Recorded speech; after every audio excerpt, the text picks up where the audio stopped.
10, 8, 7। তো এরকম ডিমান্ড এরকম আছে।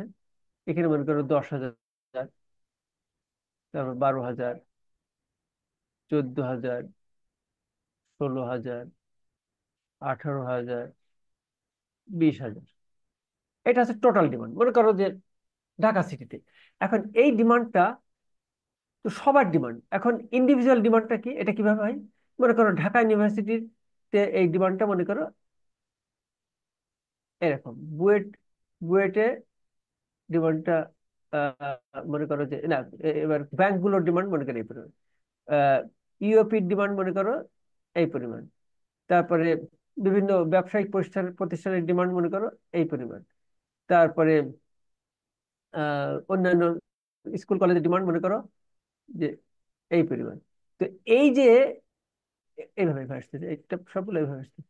এই যে এই ইন্ডিভিজুয়াল গুলোর ডিমান্ড গুলো যোগ করে আমরা এই ডিমান্ডটা পাচ্ছি।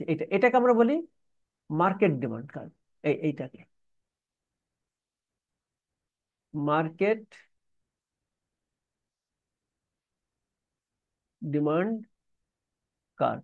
তাহলে মার্কেট ডিমান্ড কার্ভ আর এগুলো হচ্ছে ইন্ডিভিজুয়াল ডিমান্ড কার্ভ। তাহলে মার্কেট ডিমান্ড কার্ভ বলতে বোঝাচ্ছে একটা মার্কেটের বা একটা সোসাইটির বা একটা এরিয়ার বা একটা দেশের টোটাল ডিমান্ডকে আমরা মার্কেট ডিমান্ড কার্ভ বলি। এবং এই মার্কেট ডিমান্ড কার্ভ গুলো কি অনেকগুলো প্রতিষ্ঠানের বা ব্যক্তি বা হাউস হোল্ডের ডিমান্ডকে যোগ করে এখান থেকে এইটুক, এখান থেকে এইটুক, এই প্রাইসে মনে করো যে যখন 8 প্রাইস আছে তখন এতটুকু, এতটুকু, এতটুকু যোগ করে টোটাল ডিমান্ড এই পরিমাণ হচ্ছে আর কি। এটা হচ্ছে এইটুকু হচ্ছে মার্কেট ডিমান্ড। আর এখানে সব ইন্ডিভিজুয়াল ডিমান্ড, এইগুলো যোগ করে মার্কেট ডিমান্ড হয়। তাহলে মার্কেট ডিমান্ডটা কি? মার্কেট ডিমান্ডটা হচ্ছে তোমার এখানে দেখো, এবার মার্কেট ডিমান্ডটা কি সম্পর্কে কি বলতেছে। Individual market schedule, demand schedule আর মার্কেট ডিমান্ড কার্ভ। এখানে একটা উদাহরণ দিয়েছে, এই যে পটেটো, মানে ইউকের বই তো এটা, ইউকের পটেটোর প্রাইস যদি 20 পেন্সে ধরছে এরকম হয়, তাহলে টেরেসির ডিমান্ড, ড্যারেন্স ডিমান্ড, এরকম টোটাল মার্কেট ডিমান্ড এগুলো অনেকগুলো আছে, দুইটা উল্লেখ করছে। তো আমি এখানে দেখাইছি যে এই যে লাল দাগটা এটা হচ্ছে মার্কেট ডিমান্ড, আর এখানে অনেকগুলো ইন্ডিভিজুয়াল ডিমান্ড কার্ভ বলে এইভাবে হয়েছে। এইভাবে মার্কেট ডিমান্ডটা আমরা ড্র করি। তো মার্কেট ডিমান্ড কার্ভ আর একটা সহজ উপায় আমরা করতে পারি, সেটা কি, যে market or aggregate demand or commodity for a commodity. মনে করো আইটি পেন, আইটিন পেন, অথবা মনে করো ইলেকট্রিসিটি, অথবা মনে করো সিমেন্ট, বা তোমার রড, এইগুলোর যে ডিমান্ড, সেটা কি হচ্ছে যে aggregate demand for commodity gives the alternative amount of the commodity demanded per time at various alternative price. অনেকগুলো অল্টারনেটিভ প্রাইসে কি পরিমাণ হয় by all individual market demand, অর্থাৎ ইন্ডিভিজুয়ালস মার্কেট ডিমান্ড, প্রত্যেকটা প্রতিষ্ঠানের, প্রত্যেকটা ইউনিভার্সিটির, প্রত্যেকটা শিক্ষা প্রতিষ্ঠানের সবগুলো ডিমান্ড যোগ করে এটা হয় আর কি। এবার বলতে geometrically the market demand curve for a commodity is obtained by horizontal summation of all individuals demand curve। এখানে দেখো সিম্পল ফর্ম এ আছে, এটা হচ্ছে মার্কেট ডিমান্ড D1 আর D2। এখানে দুইজন ব্যক্তি দেখাইছে, D1 ব্যক্তি, D1 আর D2। এই তো এটা হচ্ছে কি, এই যে প্রাইস হচ্ছে 4, এই 4-এ 4 ডিমান্ড, এরাও 4 ডিমান্ড, তার মানে এখানে 4-এ হয়েছে 8 ডিমান্ড, 8 হয়েছে। এইভাবে আমরা মার্কেট ডিমান্ড কার্ভ বলি। অর্থাৎ ডিমান্ড কার্ভ আমরা আর ডিমান্ড শিডিউল আমরা বুঝলাম আর কি। কোনো কোশ্চেন আছে? ডিমান্ড কার্ভ ডিমান্ড শিডিউল থেকে আসে। আমরা যেটা দেখাইছিলাম এইটা, এটা হচ্ছে ডিমান্ড শিডিউল। এই যে প্রাইস এবং তার এগেনস্টে বিভিন্ন ব্যক্তি বা প্রতিষ্ঠানের ডিমান্ড। তো এইটা হচ্ছে মনে করো যে এই কলাম 1 আর না, এই কলামটা মনে করো বাদ দাও, এই কলাম আর এই কলাম আছে ট্রেসির ডিমান্ড, এই কলাম আর এই কলাম আছে, সেকেন্ড কলাম আর থার্ড কলাম আছে ড্যারেন্স ডিমান্ড। আর সবগুলো এখানে ড্যারেন আছে, জন আছে, বিভিন্ন ইউনিভার্সিটি আছে, স্কুল কলেজ আছে, শিক্ষা প্রতিষ্ঠান, ব্যাংক, বিমা আছে, সবগুলো ডিমান্ড যদি আমরা যোগ করি তখন আমি একটা মার্কেট ডিমান্ড পাই। আর এইটাকে আমরা বলি, এই যে প্রাইসের এগেনস্টে যে বিভিন্ন ডিমান্ড, এটাকে আমরা বলি মার্কেট ডিমান্ড শিডিউল। এই শিডিউল থেকে আমরা মার্কেট ডিমান্ড পাই, কার্ভ পাই। আর এই শিডিউল আমরা পাই ডিমান্ড ইকুয়েশন থেকে, অর্থাৎ ডিমান্ড শিডিউল থেকে আমি ডিমান্ড কার্ভ পাই, বা কার্ভ থেকেও শিডিউল পেতে পারি আর কি। এই ভ্যালুগুলো যদি আমি তোমার এইটা মনে করো, এই কলাম, 2 নম্বর কলাম, আর এই শেষ কলাম অর্থাৎ 5 নম্বর কলাম, এটা যদি আমি গ্রাফিক্যালি ইনপুটটা দেই, তাহলে আমার এইরকম একটা একটা ডিমান্ড ইকুয়েশন পাবো, এবং সেটাকে আমি কার্ভ করলে এইরকম একটা কার্ভ পাবো আর কি। এটা হচ্ছে ডিমান্ড কার্ভ এবং ডিমান্ড। এখন হচ্ছে যে একটা ভেরি ইম্পর্টেন্ট কনসেপ্ট, এটা বোঝার জন্য আছে movement along and shift in demand curve. এই যে ডিমান্ড কার্ভ, প্রাইস চেঞ্জ হলে যে ডিমান্ড কার্ভ তো চেঞ্জ হবে, ঠিক আছে? তো এই জিনিসটা আমরা কিভাবে দেখাই সেটা আমি এখানে দেখবো। একটা হচ্ছে আমাদের, এটা খুবই ইম্পর্টেন্ট এবং একটু কমপ্লিকেটেড, তোমরা এটা খুব কেয়ারফুলি দেখবা। শুনতে পাচ্ছ তো সবাই? শুনতে পাচ্ছ? স্যার। জি হ্যালো? স্যার, শোনা যাচ্ছে। ওকে। তাহলে একটা হচ্ছে কি, আমরা যে ফ্যাক্টরস, ডিমান্ডের যে বিভিন্ন ফ্যাক্টরস, সেটা আমরা কয়টা পাইছি, ডিটারমিনেন্টস গুলো কি? একটা হচ্ছে প্রাইস, প্রাইস একটা ফ্যাক্টর। আর আছে কি, আদার দেন প্রাইস, প্রাইস বাদে অন্য কিন্তু, আদার দেন প্রাইস। তো আদার দেন প্রাইস কি আছে? এখানে আছে ইনকাম আছে, প্রাইস অফ রিলেটেড গুডস অর্থাৎ complementary, price of related related commodities good, এটা অত লেখার দরকার নেই। তারপরে টেস্ট, হ্যাবিট, অনেক কিছু আছে, ইনকাম ডিস্ট্রিবিউশন, সবকিছু। তো এইখানে এই প্রাইস, শুধু প্রাইসের জন্য যখন আমার ডিমান্ড কার্ভ চেঞ্জ হয়, মনে করো একটা ডিমান্ড কার্ভ, এ হলো একটা ডিমান্ড কার্ভ, এই। তো এ হলো মনে করো একটা ডিমান্ড কার্ভ। তো প্রাইস যখন এখানে, তখন ডিমান্ড এই, প্রাইস যখন এখানে তখন ডিমান্ড বেড়ে যাচ্ছে, এখানে হচ্ছে প্রাইস যখন এখানে তখন ডিমান্ড এখানে হচ্ছে, অর্থাৎ এই। অর্থাৎ এটা মনে করো প্রাইস যখন 20 তখন এই, প্রাইস যখন 10 তখন এই, প্রাইস যখন মনে করো যে 8 তখন এই। তারপরে কি, এখানে যদি এ পয়েন্ট হয়, এটা যে বি পয়েন্ট, এটা সি পয়েন্ট, আর এইটা হচ্ছে মনে করো ডিমান্ড কার্ভ ডি, ডি 1, এটা হচ্ছে কোয়ান্টিটি, এটা হচ্ছে প্রাইস।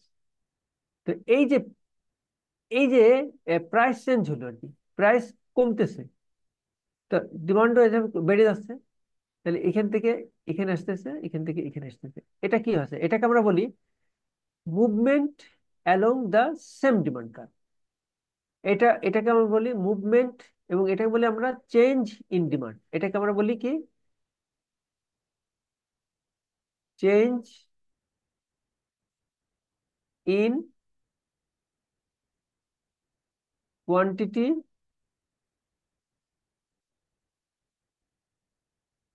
ডিমান্ডেড, এটা বলি। এবং এটা দেখায় কিভাবে, movement along the same demand curve, এইটা। আবার যদি প্রাইস 8 থেকে এদিকে যায়, তার মানে কি, সি থেকে আবার এদিকে যাবে, হ্যাঁ, সি থেকে তখন এদিকে যাবে, এ- এ- এই এই অর্থাৎ এইটাকে আমরা বলি মুভমেন্ট অ্যালং সেম ডিমান্ড, অর্থাৎ একই ডিমান্ড কার্ভের উপরে ওঠানামা করতেছে প্রাইস চেঞ্জের ফলে। এখন প্রাইস যদি সেম থাকে, অন্য কারণ যদি ডিমান্ড চেঞ্জ হতে পারে, মনে করো এরকম,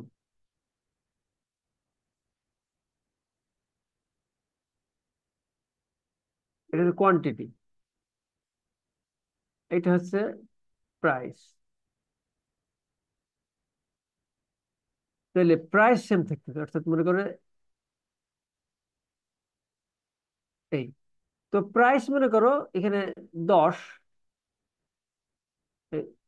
10-এ ডিমান্ড হচ্ছে এই হলো, এখানে প্রাইস 10, কিন্তু 10-এ মনে করো ডিমান্ড 100। এখন প্রাইস সেম থাকলো, কলমের দাম মানে I3, প্রাইস সেম থাকলো, কিন্তু দেখা গেল যে এখন ছাত্রছাত্রীর সংখ্যা অনেক বেড়ে গেছে। তাহলে কি হবে? না, মনে করো যে মানুষের ইনকাম বেড়ে গেছে, ইনকাম বেড়ে গেছে, বা স্কুল কলেজের সংখ্যা বেড়ে গেছে, তাহলে এই প্রাইসে কি হবে? এই ডিমান্ড তো হবে না, এর চেয়ে আরো বেশি ডিমান্ড হবে। তখন মনে করো 150 হয়ে যাবে। তখন এই ডিমান্ড কার্ভ, এই যে D,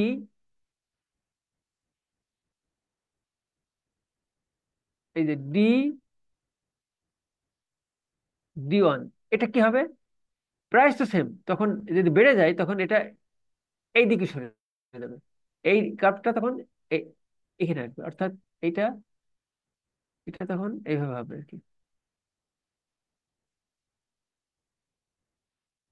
movement along the movement shift of the demand curve, অর্থাৎ এখানে আসলো, মনে করে এই 150 হলো আর কি।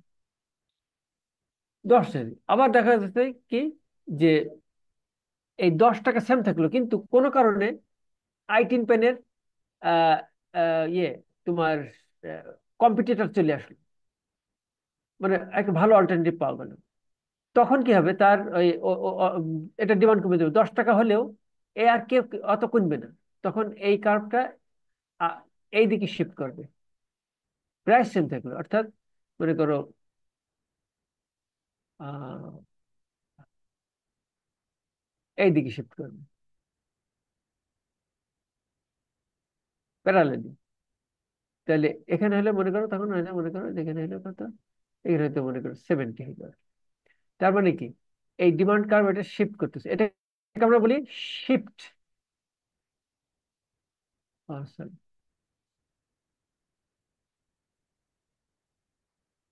এটাকে আমরা বলছি শিফট।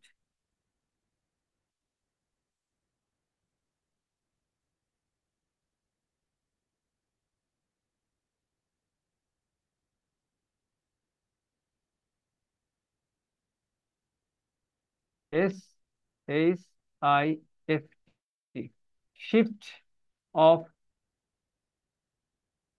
Demand curve. এই, এবং এটাকে আমরা বলি, এটাকে চেঞ্জ ইন কোয়ান্টিটি ডিমান্ডেড বলছি না? আর এটাকে আমরা বলবো শুধু চেঞ্জ ইন ডিমান্ড। এখানে এই কোয়ান্টিটি কথাটা, এই এই কোয়ান্টিটি কথাটা আর ডিমান্ড ডেড কথাটা, এই ইডি কথাটা থাকবে না, অর্থাৎ চেঞ্জ ইন ডিমান্ড। এই হলো দুইটা important concept, change in demand and change in quantity demanded. তো তোমরা হয়তো বুঝতে পারছো আর কি। ওকে, এরপরে আমরা আসতেছি এই এই জিনিসটা দেখো তোমরা, movement along and shifts in the demand curve. বলা হয় distinguish between shift in and movement along the demand curve. It is usually distinguished between a change in demand and change in quantity demanded, a shift in demand curve। এটা হচ্ছে তোমার change in demand. এটাকে আমরা এখানে change in quantity demanded কিভাবে করা হচ্ছে, এই দেখো। এই আমি যেটা দেখাইলাম, এই যে একটা কার্ভের এই যে 80, 60, 40 ডিমান্ড চেঞ্জ হওয়ার ফলে একটা কার্ভ অনুযায়ী হচ্ছে। আর এখানে কি হচ্ছে, যে প্রাইস 680 ঠিকই আছে, কিন্তু এক সময় বেড়ে যাচ্ছে, আবার এক সময় করে যাচ্ছে, এই কার্ভটা শিফট হয়ে যাচ্ছে আর কি। এটাই, এই হচ্ছে change in quantity demanded, change in demand. এটা খুব ইম্পর্টেন্ট। এরপর আসতেছে effects of A price change. মানে প্রাইস চেঞ্জ কিভাবে আমরা এটাকে ডিফাইন করি। একটা হচ্ছে যে এটাকে আরেক ভাবে shift, the effect of price change, এটাকে আমরা অন্যভাবে বলতে পারি। সেটা হচ্ছে যে এই ইনকাম ইফেক্ট এবং substitution effect. Why do people buy more when price falls and vice versa, অর্থাৎ লোকজন কেন বেশি কেনে যখন দাম পড়ে যায়, আর কেন কম কেনে যখন দাম বেড়ে যায়। এইটার ব্যাখ্যাটা কি? এই ব্যাখ্যাটাকে আমরা দুই ভাগে ভাগ করতে পারি। একটা হচ্ছে ইনকাম ইফেক্ট, আর একটা হচ্ছে সাবস্টিটিউশন ইফেক্ট। এই জিনিসটা তোমরা দেখে আসবে আমরা নেক্সট ক্লাসে এটা আমরা ওই নিউমেরিক্যালি দেখাবো। এটা খুবই একটু টেকনিক্যাল জিনিস, এটা তোমাদের একটু দেখতে হবে। এরপরে আমরা আসি, এটা আমরা রেখে দিচ্ছি, আহ, উম, আহ, আগামী ক্লাসে দেখাবো আর কি, কালকে ইনশাআল্লাহ। আচ্ছা, এরপরে আমরা আসতেছি সাপ্লাই। ডিমান্ড এবং সাপ্লাই চলে গেল, ডিমান্ড এবং চলে গেল। সাপ্লাইতে কি বলতেছে আমার দেখো, সাপ্লাই অ্যানালিসিস। সাপ্লাইতে ঠিক ডিমান্ডের মতোই লটা কিন্তু opposite to demand, law of demand. এখানে এই লটা কিন্তু ঠিক ডিমান্ডের অপোজিট। এখানে আমরা ডিমান্ডে কি পাইছি?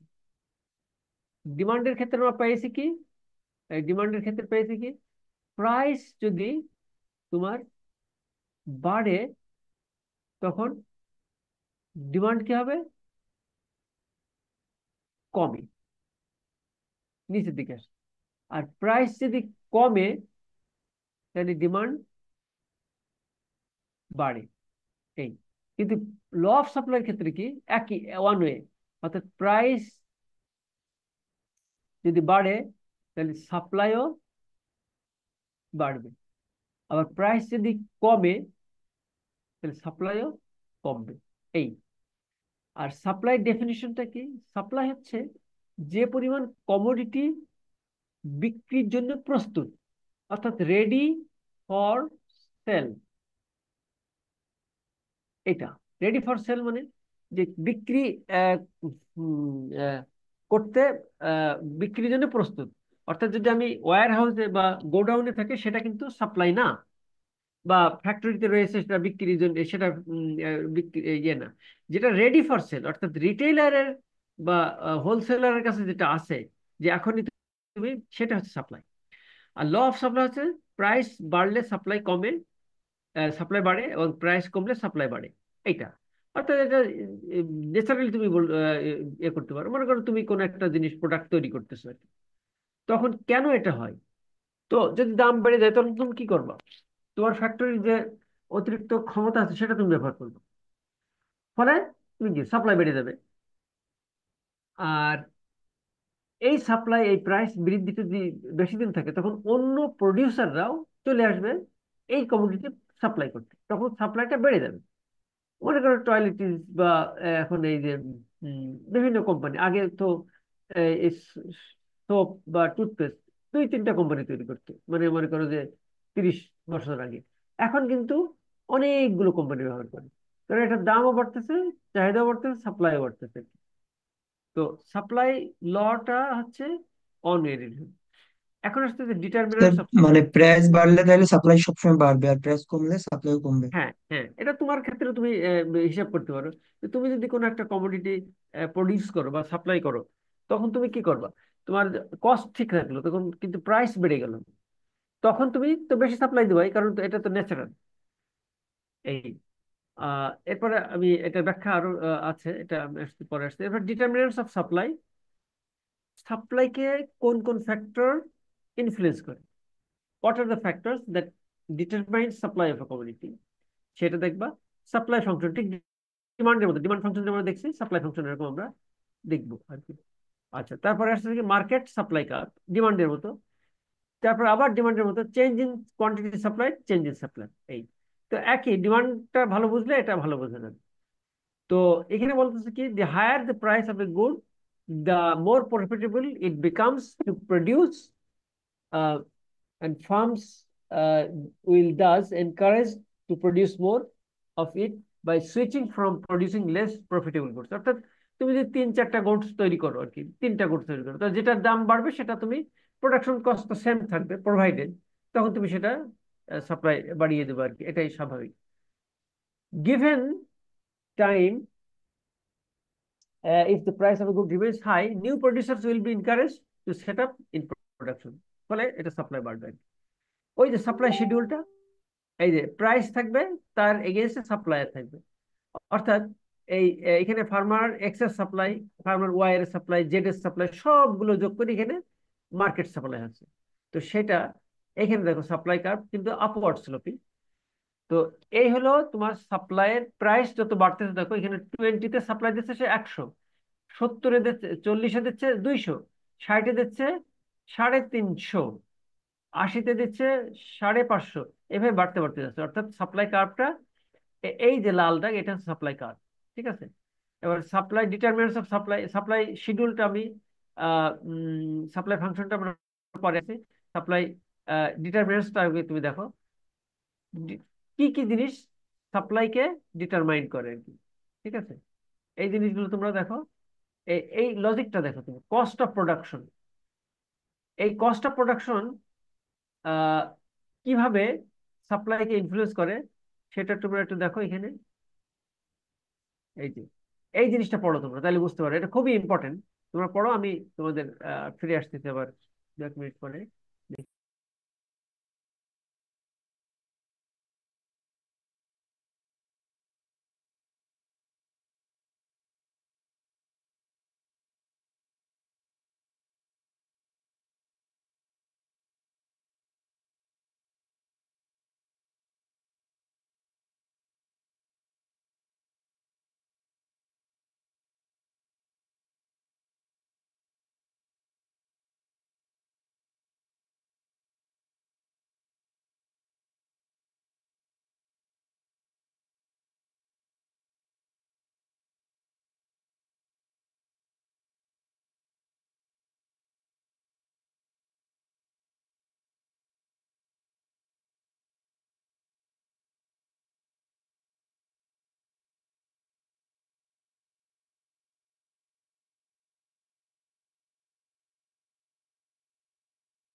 স্যার স্যার আপনি মনে হয় মিউট আছেন। স্যার সাউন্ড আসতেছে ও না। আচ্ছা আচ্ছা আচ্ছা, হ্যাঁ হ্যাঁ হ্যাঁ, আমি তো মিট ছিলাম, সরি। আহ mute ভুলে গেছিলাম। আচ্ছা, এখন দেখো যে উম, তোমার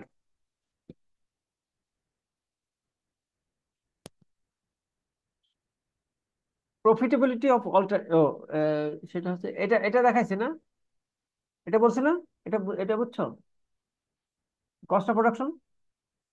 না স্যার, ওটা বলা হয় নাই, ও, মানে সাউন্ড আসছিল কস্ট না। অফ প্রোডাকশন আমি তোমাদের পড়তে বলছিলাম। এখন এটা হচ্ছে কি যে change in input price, input price যদি কমে যায় তখন এটার প্রফিটেবিলিটি বেড়ে যাবে। মনে করো সিমেন্ট, তার র মেটেরিয়ালস যেগুলো আছে, ক্লিংকার, তারপরে যে স্টোন, এগুলোর দাম যদি কমে যায় তাহলে এটা প্রাইস, ইনপুট প্রাইস কমে যাবে, তখন এটার প্রফিটেবিলিটি বেড়ে যাবে, সাপ্লাই বেড়ে যাবে। টেকনোলজি, টেকনোলজি যদি অ্যাডভান্স টেকনোলজি বাড়ায়, বের করি, ব্যবহার করি, তখন দেখা যাচ্ছে কস্ট কমে যায়। Organisational changes, various cost saving can made in many firms by organising production. অর্থাৎ মনে করো যে স্পেশালাইজড লেবার ব্যবহার করলে বা তুমি সেকশন ওয়াইজ প্রোডাকশন করলে আগে, সে এর ফলে কি অর্গানাইজেশন সেট আপ করলে আর কি, তো এর ফলে কি হয় যে তোমার কস্ট অফ প্রোডাকশন কমে যায় ওয়েল ম্যানেজমেন্টের মাধ্যমে। আর গভর্নমেন্ট পলিসিতে বলতে, গভর্নমেন্ট ট্যাক্স এবং সাবসিডি যদি কম বেশি করে, তো তখন এটা কস্ট এফেক্ট করে আর কি। আর এটা প্রফিটেবিলিটি অফ অল্টারনেটিভ প্রোডাক্টস, অর্থাৎ দুইটা কমোডিটি, মনে করো এক্স এবং ওয়াই, এটার ভিতরে এক্স এর প্রফিটেবিলিটি যদি বাড়ে তাহলে সেটার সাপ্লাই বাড়বে, আর এক্স ওয়াই এর সাপ্লাই কমে যাবে, এটা বলা হচ্ছে আর কি। এখানে বিস্তারিত আছে, তোমরা দেখলে বুঝবা। Profitability of goods in joint supply, joint supply বলতে বোঝাচ্ছে যে আহ, যখন two or more commodities are produce simultaneously, simultaneously means একই সাথে একটা প্রোডাকশন করলে আরেকটা তৈরি করতে হবে। যেমন পেট্রোল, পেট্রোল প্রোডাকশন করতে গেলে সাইড বাই সাইড অনেক ধরনের আহ, কি বলে বাই প্রোডাক্টস তৈরি হয়, যেমন ডিজেল, প্যারাফিন, কেরোসিন, কেরোসিন, অনেকগুলো তৈরি হয়। ফলে সেইগুলোর ডিমান্ড, সাপ্লাইও বেড়ে যায়। আর আছে নেচার, র্যান্ডম শকস, আদার আনপ্রেডিক্টেবল ইভেন্টস, এই জিনিসগুলো আহ, সাধারণত সাপ্লাইকে করে, যেমন ন্যাচারাল শক, হয়তো এটা, এটা কম এখন, সায়েন্স অ্যান্ড টেকনোলজি অ্যাডভান্স হওয়ার ফলে এটার কম হয়েছে। সাধারণত এগ্রিকালচার বা অন্য ক্ষেত্রে হতে পারে, যেমন তাইওয়ান একসময় ইয়ে হয়েছিল, ভূমিকম্প হয়েছিল, ফলে কি আমরা তখন কত 90 যে দিকে, মনে হয় না না 2000 সালের শেষের দিকে, 2000 সালের শেষের দিকে না কখন, তখন দেখা গেল যে ওই কম্পিউটারের এই যে পার্টস গুলো সাপ্লাই কমে গেল, কারণ ওদের এই যে এই এর ফলে আর কি, তোমার আর্থকুয়েক এর ফলে আর কি। তারপরে এগ্রিকালচারের ক্ষেত্রে এটা তো খুবই প্রয়োজন, বা ফ্লাড, আর্থকুয়েক, এই জিনিসগুলো সাপ্লাইকে এফেক্ট করে। আর হচ্ছে এইমস অফ দ্য প্রডিউসার, প্রডিউসারের এইমটা কি, সে কি লোকাল মার্কেট বা বা নিজের দেশ, না বাইরে এক্সপোর্টও করতে পারে, সেটার উপরে অনেক সময় দেখতে পারে ওই ওই প্রোডাক্টের সাপ্লাইটা নির্ভর করে। আর expectation of future pricing, if price is expected to rise, producer may temporarily reduce the amount they sell। অর্থাৎ সাপ্লায়াররা যদি মনে করে বা প্রডিউসাররা যে ভবিষ্যতে প্রাইস বাড়বে, তখন তারা সাপ্লাই কমে দেয় ভবিষ্যতে বড় ইনক্রিজ প্রাইস এ করার জন্য। যেমন অনেক সময় দেখা যায় না যে চালের মার্কেটে করে, তারপরে খেজুরের মার্কেটে, ওই যে ভবিষ্যতে দাম বাড়বে এই জন্য সাপ্লাই কমায় দেয়, দিলে দাম বেড়ে যায়, আর আরো বেড়ে যায়, পরে ওখানে বিক্রি করে আর কি। ওকে, এইগুলো হচ্ছে তোমার সাপ্লাইয়ের ডিটারমিনেন্টস, অর্থাৎ কি কি ফ্যাক্টর সাপ্লাইকে ইনফ্লুয়েন্স করে সেটা। এরপরে আসতেছে market supply curve for commodity. Market supply, ওই যে মার্কেট সাপ্লাই দেখেছেন, অনেকগুলো সাপ্লায়ারের সাপ্লাইকে যোগ করলে আমরা মার্কেট সাপ্লাই পাই, সেটা এখানে ভালোভাবে দেখানো হয়েছে। মনে করো market supply curve for x, x commodity, producer one, price তো এই সেম আছে, প্রডিউসার ওয়ান এর সাপ্লাই এই, প্রডিউসার টু এর সাপ্লাই এই, প্রডিউসার থ্রি এর সাপ্লাই এই, তাহলে টোটাল সাপ্লাই কার্ভ হচ্ছে কি S(x), S1, S2, S2, S3, তারপরে S1 এর সাপ্লাই এই, S2 এর সাপ্লাই 3 এই, S3 সাপ্লাই এই। তাহলে এই সবগুলো মনে করো যে প্রাইস যখন 4, তখন কি হচ্ছে এই S1 এর সাপ্লাই এতটুকু অর্থাৎ 15, S2 সাপ্লাই হচ্ছে কত এখানে 35, S3 সাপ্লাই হচ্ছে এখানে মনে করো 48। তো এই সবগুলো যোগ করে এখানে হচ্ছে 100। এই তারপরে 3-তে হচ্ছে 80। এই হচ্ছে মার্কেট সাপ্লাই কার্ভ। ওকে, এরপরে আসতেছে মার্কেট সাপ্লাই কার্ভের সাথে সাথে আসতেছে movement along and shift in supply curve. ওই আগের মতো ডিমান্ডের মতো, চেঞ্জ ইন কোয়ান্টিটি সাপ্লাইড, আগে পড়ছিলাম কি চেঞ্জ ইন কোয়ান্টিটি ডিমান্ডেড, আর চেঞ্জ ইন সাপ্লাই আগে পড়ছিলাম চেঞ্জ ইন ডিমান্ড। তো একই। স্যার এই যে আমাদের এখানে এই কার্ভ গুলো প্রশ্নে কিভাবে আসবে, মানে আমাদের কি করতে বলা হবে? আমরা বলবো যে what do you mean by change in quantity supplied and change in supply, তখন তুমি বলবা এই যে এই আচ্ছা, কার্ভ দেওয়া থাকবে, কার্ভ দেখে আমাদের ব্যাখ্যা করতে হবে। কার্ভ তোমরা আঁকে নিবা। আমরা শুধু বলতে পারি যে distinguish between change in quantity demand supplied and change in supply.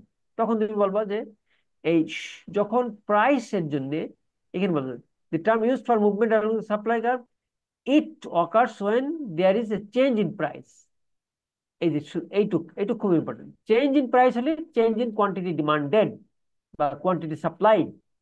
R other then price, অর্থাৎ আদার দেন প্রাইস যদি হয় তখন এটা চেঞ্জ ইন সাপ্লাই। এই চেঞ্জ ইন সাপ্লাইটা এইভাবে আমরা দেখাই। আর এই যে এই সাপ্লাই কাপ এদিকে যাচ্ছে আবার এদিকে যাচ্ছে।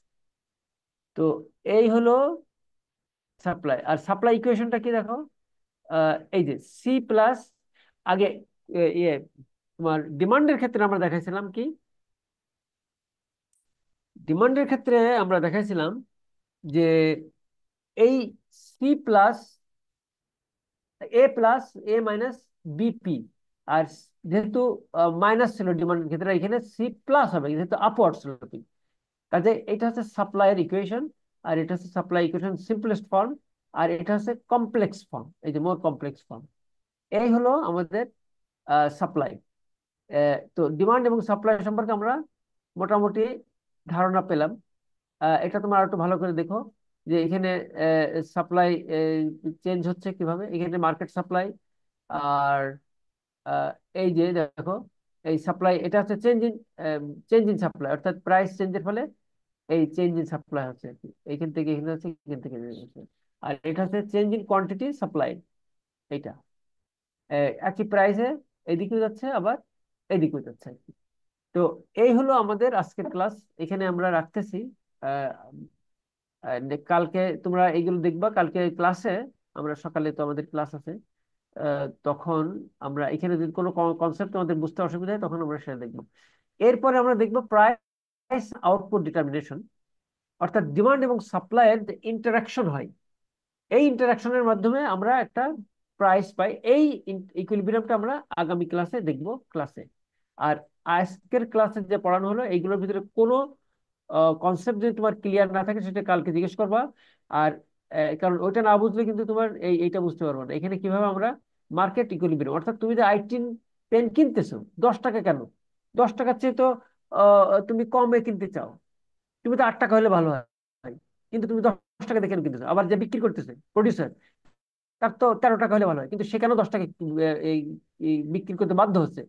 এই যে সিস্টেম, কিভাবে এটার প্রাইসটা ডিটারমিনেশন হচ্ছে, এইটা আমরা আগামী দিন আলোচনা করবো ইনশাআল্লাহ। তো এটাই স্যার, আমরা এখানেই শেষ করতেছি, কারণ 8টায় আমাদের নামাজের সময় হয়ে গেছে, জামাত। আমরা এখানে স্যার, শেষ করছি।